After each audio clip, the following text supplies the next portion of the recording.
God, what a beautiful future gaming has become.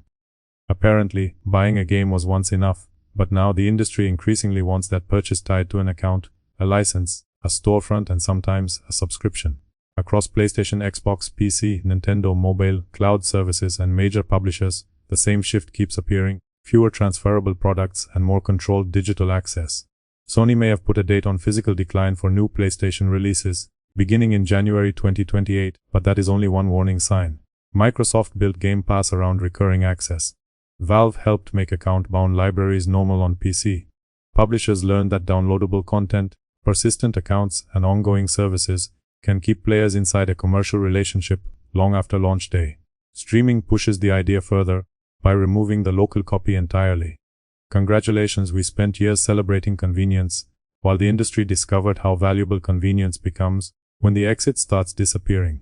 Here is the real question: why does the entire gaming business benefit when customers move from objects they can trade, lend, and resell toward access controlled through digital systems? First, the answer is not that plastic discs deserve a state funeral. Instead, the important part is what the old model allowed customers to do outside the platform holder's control. Buy a used copy. Borrow one. Sell it when finished. Shop around between retailers. Keep it without renewing anything. Those options create friction for companies, because not every transaction becomes another fresh license or another month of recurring revenue. Digital systems change that relationship. Once purchases live inside accounts, storefronts, subscriptions, and service infrastructure, the company operating that system stays much closer to every transaction.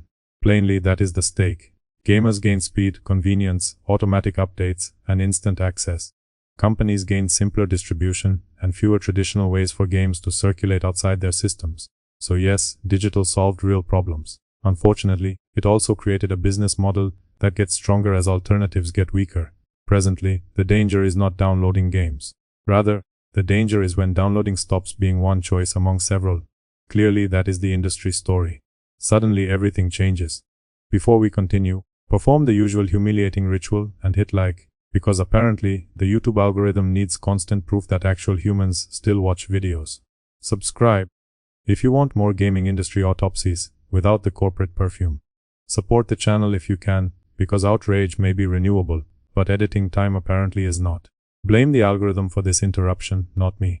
Right, back to the part where an entire industry discovered that convenience can become leverage. Gone is the used copy from eBay. Missing is the disc borrowed from a friend. Absent is the clearance copy sitting in a shop because somebody ordered too many. Economically, those roads matter because games can move between customers without every handoff becoming another fresh license. Commercially, digital-only customers are attractive because fewer transactions happen outside the approved storefront. Imagine finishing a $70 game after 2 weekends and deciding you are done.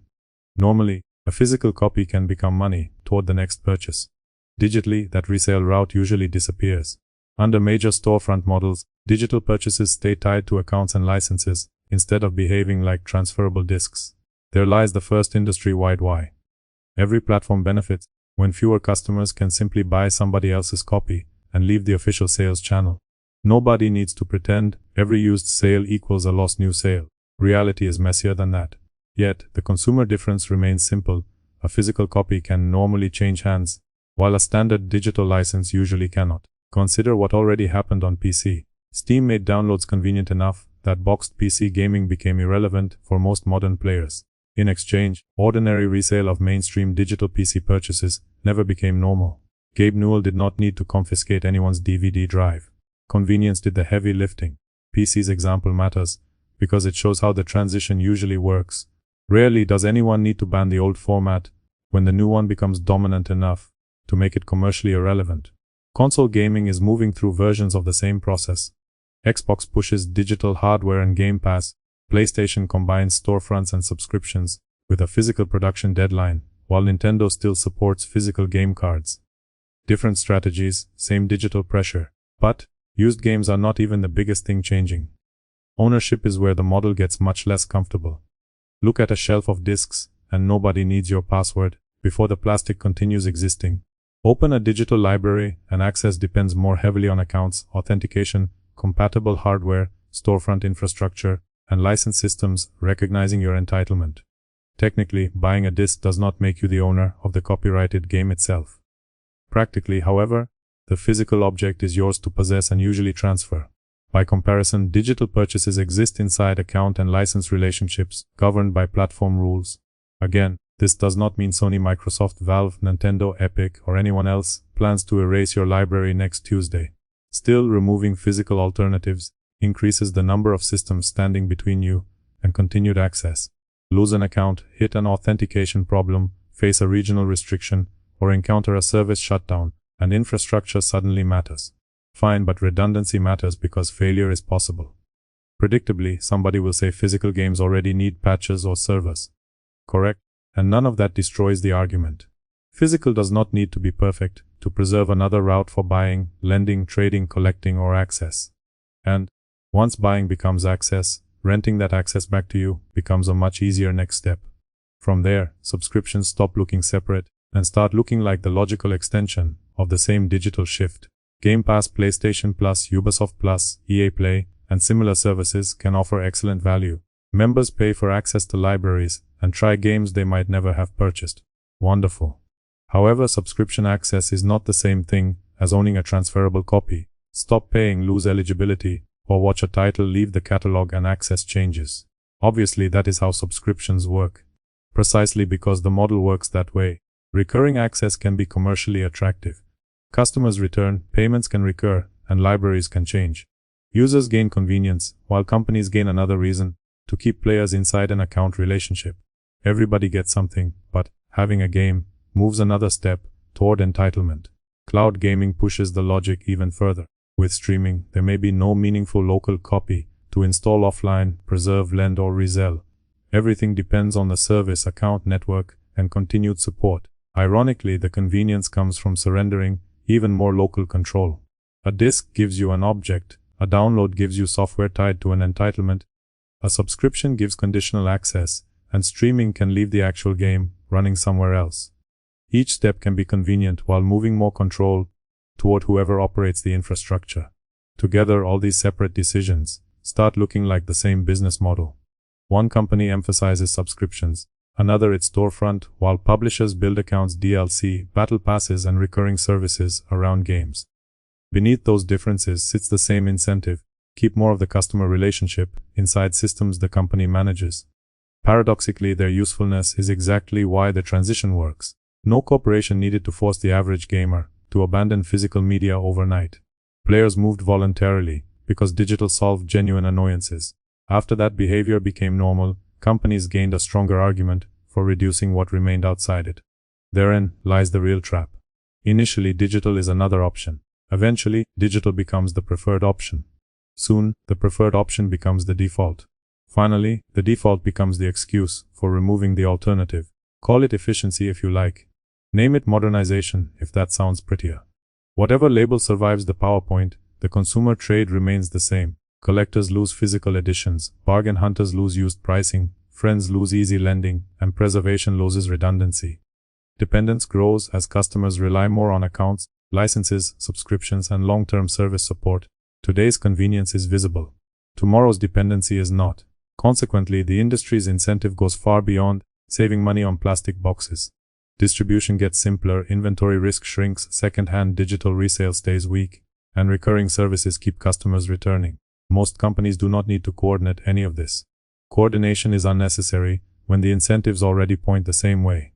Corporate strategy rarely arrives wearing a villain cape. Usually it arrives wearing words like convenience, access, ecosystem, engagement, and modernization. Possibly most gamers will not care, because many already buy everything digitally. Great, then digital should remain available. Trouble begins when that preference becomes the industry's justification for removing everybody else's alternative. Options and competing purchase routes still give consumers leverage. Take them away and the balance changes. At first, resale weakens. Then lending becomes harder, libraries depend more on accounts, subscriptions make access conditional, and cloud delivery can remove the local copy entirely. Hidden inside that progression is the real meaning of digital transformation. Increasingly, the product is not just the game, it is the relationship between the customer and the system delivering access. Specifically, that means greater influence over where transactions happen, how licenses move, what can be resolved, and how access gets authenticated. Thus comes the industry-wide do-hy. Platform holders get simpler distribution. Publishers avoid a normal second-hand digital market. Storefronts keep purchases inside their systems, and subscriptions can turn access into recurring revenue. Buyers receive convenience, huge libraries, sales, and easier access. Businesses receive a longer, tighter relationship with the customer. Fundamentally, nobody has to be secretly evil for that exchange to favor whoever owns the infrastructure. Discs were never the real prize. Your exit was. Notably, Sony's deadline is one warning. Microsoft shows another version through digital hardware and subscriptions. Valve shows what happens when digital becomes normal, and Nintendo proves physical can still coexist with a major digital business. These strategies are not identical, but together, they point toward more accounts, licenses, recurring access, and fewer traditional ways to operate outside those systems.